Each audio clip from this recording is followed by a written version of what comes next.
لە پەیوەندیەکانی نێوان تورکیا و وڵاتە یەکگرتووەکانی ئەمریکادا ژمارەیە دۆسەی پڕ لە ناوکۆچی هەن، لەوانە پشتیوانیکردنی کورد لە سووریا، دۆسەی دادگاییکردنی زەراب، فەتحوڵا گولان، پەیوەندی تورکیا بە ڕووسیاوە و دۆسەی مافەکانی مرۆڤ و هەتا دوایی.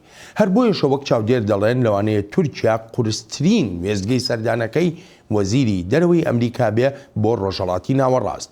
دکتۆر ڕێبوار فەتاح شارەزایی کاروباری سیاسی ڕۆژهەڵاتی ناوەڕاست لە ستۆدیۆی لەندەنەوە ڕاستە و خۆ لەگەڵ کورد کۆنێکشنە.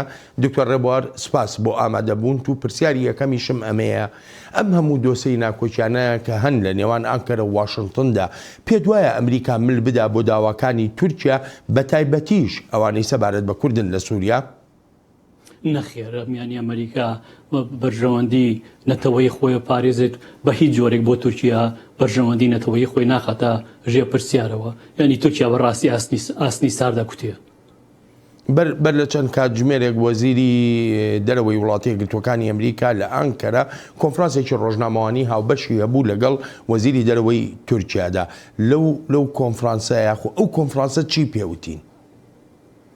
یعنی ئەو کۆنفرانسە بەڕاستی هەروەکو سەردانەکانی ترە کە یا پەیوەندەکانی ترە لە نێوان ئەمریکا و ئەنقەرە زۆر بەڕۆن و ئاشکرا دیارەکە ئەمریکا ئەیەوێت کە چاوەڕوانی تورکیا تا ڕادەیەشی زۆر هێور بکاتەوە، یعنی نایە پەیوەندەکان بچێتە ئاستێکی زۆر نزمەوە، بەڵام لە هاوکاتەیەوێت پیشانی باکە ئەمریکا بەرژەوەندی خۆی هەیە و لەو بەرژەوانەیە خۆی ناگەڕێتەوە و بزانم شتێکی تازەیتیانە بوو کە نەماندی بێت.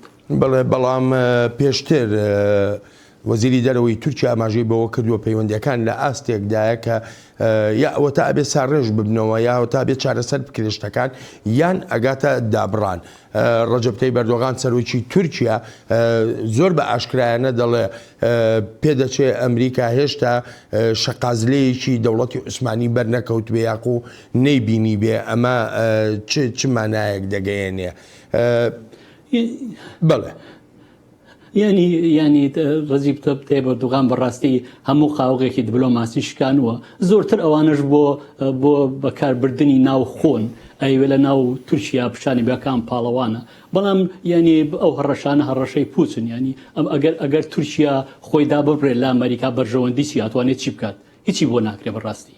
ینی بەداخەوە کە لەواتێت ئۆردوغان خۆی وڵاتەکەی بەرەو تەنگەشەیەکی زۆر خراپ بەرێت دەناوە ڕەشانەی کە هەمووی هەڕەشەی بەتاڵن و لە بەرامبەر ئەمریکا هیچی پێ ناکرێت. ئەشی بینین کە ئەمریکا لە سووریا ئامێنێتەوە پژگیری کوردی ژەکات و هیچ کاری ئەم بۆ چوون و هەڕەشانی تورکیا هیچ کاریگەریەکی نابێت لەسەر سیاسەتی تورکیا لە بریتانیا ببوورە ئەمریکا لە ناوچەکەدا.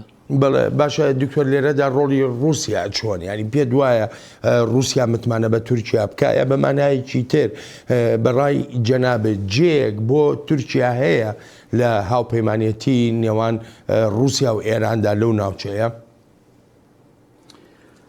یعنی رووسیا پێگەی خۆی چەقانووە لە ناو سووریا بەوەی کە لەگەڵ ئێرانە ڕێکە، بەوەی کە لەگەڵ حکوومەتی ئەسەدا ڕێکە، جگەلەوە کە بۆ چۆن ئەمریکا کوردی هەیە ئەوانیش خۆیان سەربازیان هەیە و لەگەڵ ئەسەدا ڕێکن. بۆ تورکیا و هەتا ئێستا وڵاتێکە ئەندامی نەیتۆیە وڵاتێکە هەوریاوە بەرە ئەوروپا بێت.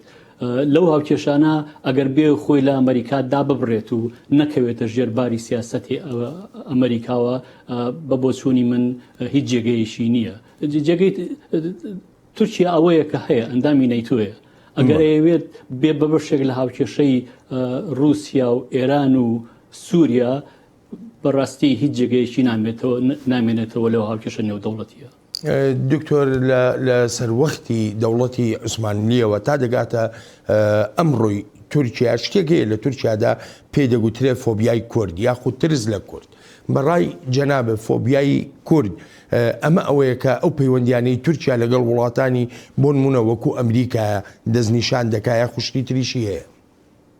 اینیش یعنی ئەگەر سەیری تورکیا بکەیت تورکیا کە لەسەر بڵین لەسەر بناغی دەوڵەتی عوسمانی دامەزراوە سێ پای هەبووە بۆ چوونی من یەکیشانەوە بۆ کە دژی کووردە یەکیشانەوە بۆ دژی ئیسلامە یەکیشانەوە بۆ کە هەوریاوە بەرەو ئەوروپا بێت و واز لە خۆرهەڵاتی ناوەڕاست بێنێ کە بناغی لەویا بووە ئێستا ئەوەی دیمانە کە ئیسلامەکە پایەکی ڕووخاوە بەرەو کە خۆرهەڵاتی ناوەڕاست بەجێ بێڵەوە بەرەو ئەوروپا بێنێ بێت ئەوەش پایەکی ڕووخاوە ینی کوردەکەشی ئەوەی ماوە بەڕاستی زۆرتر کووردە ئێستا لەواچێت چەقی قورسایی سیاسەتی ئەنقەرە لەسەر کورد بێت بەڵام لەگەڵ کووردا هیچی پێ ناکرێت چونکە بەڕاستی کورد هەر لەویایە و لەبێ ئامێنێتەوە و ینی ڕەنگە هەڕەشە و شتیوا زۆر بەڵام شتێکی وای پێ ناکرێت دکتۆر ڕێبوار زۆر سپاس دەکەم من سپاس.